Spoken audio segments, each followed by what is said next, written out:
在金庸的江湖里有这样一个名字，他从未正式登场江湖，却处处是他的传说。他没有留下任何门派，却深刻影响了后世2位主角的命运。他就是自号剑魔的独孤求败。多年来，无数金庸迷，包括你我，都在追问，这位缺席的武林第一人究竟是谁？他活在哪个英雄辈出的年代？为何他能求一败而不可得？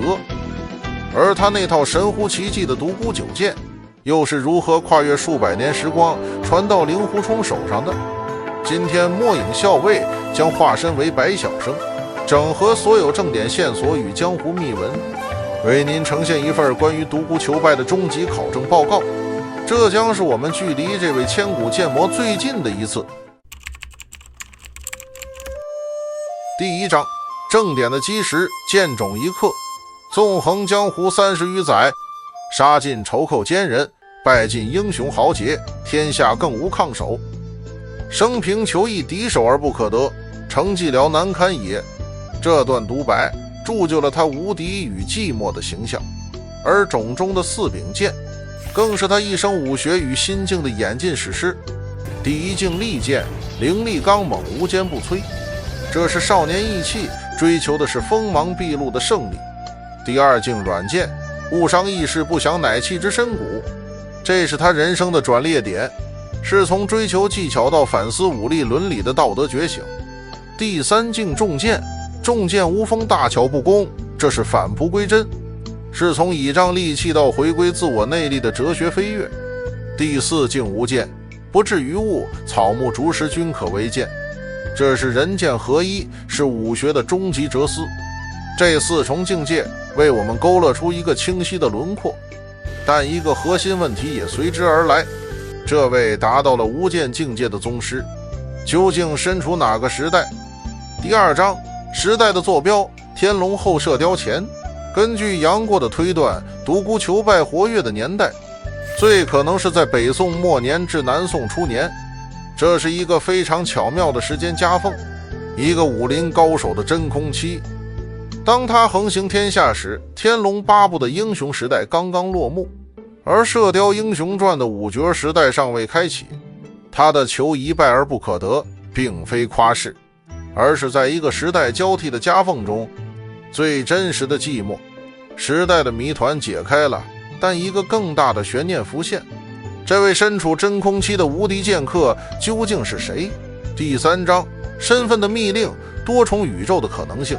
关于剑魔的真实身份，江湖上流传着各种惊人的假说，在我们逐一剖析之前，校尉先为各位呈现一份独孤求败多重宇宙年代表，让大家对几种核心可能性有一个宏观的认识。从这份对比表中，我们可以看出不同的身份设定将会导向截然不同的人生轨迹。接下来就让我们深入每一个可能的宇宙，逐一探勘。第1种可能，神秘的鲜卑贵族，这是金庸先生亲口提及的背景。独孤氏是历史上真实存在的鲜卑大姓，这位剑魔孤高狂傲的性格提供了历史的注脚。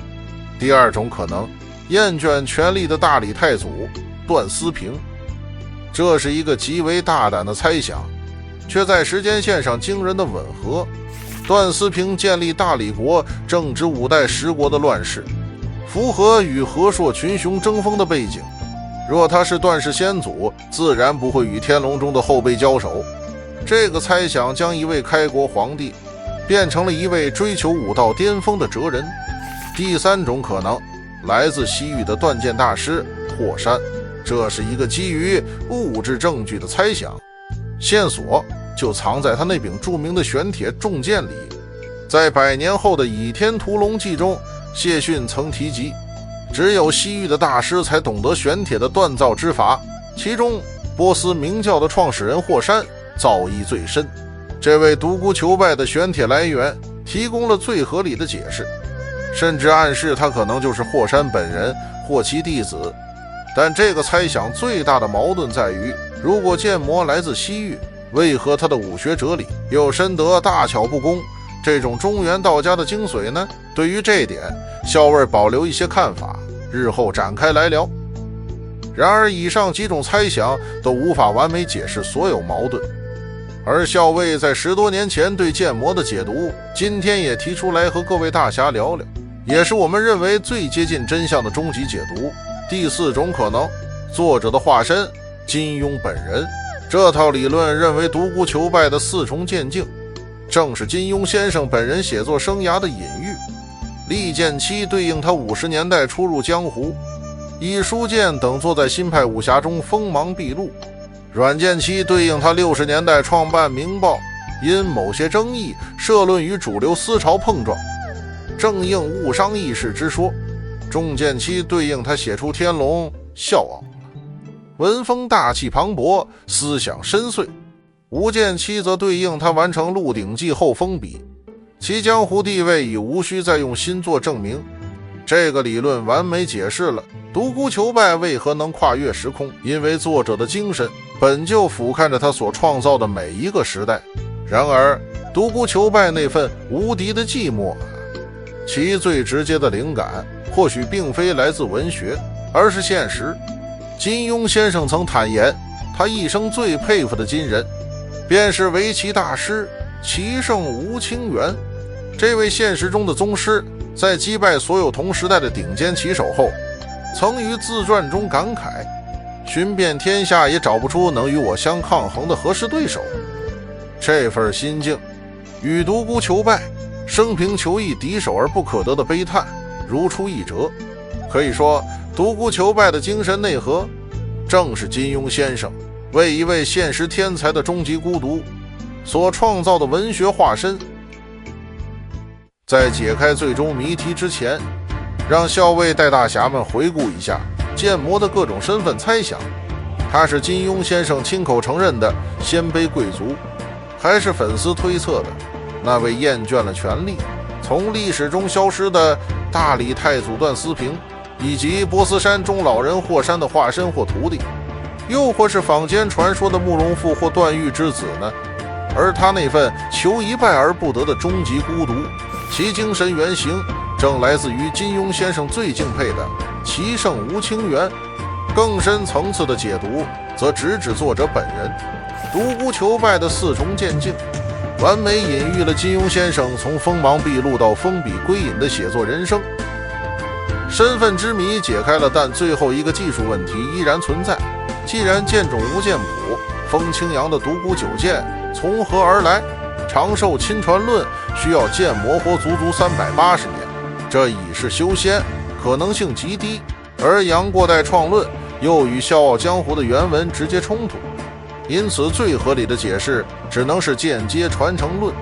独孤九剑的剑谱或心法以某种未被杨过发现的形式遗留了下来，在数百年间被华山派某位前辈机缘巧合下习得，最终传到了风清扬手上。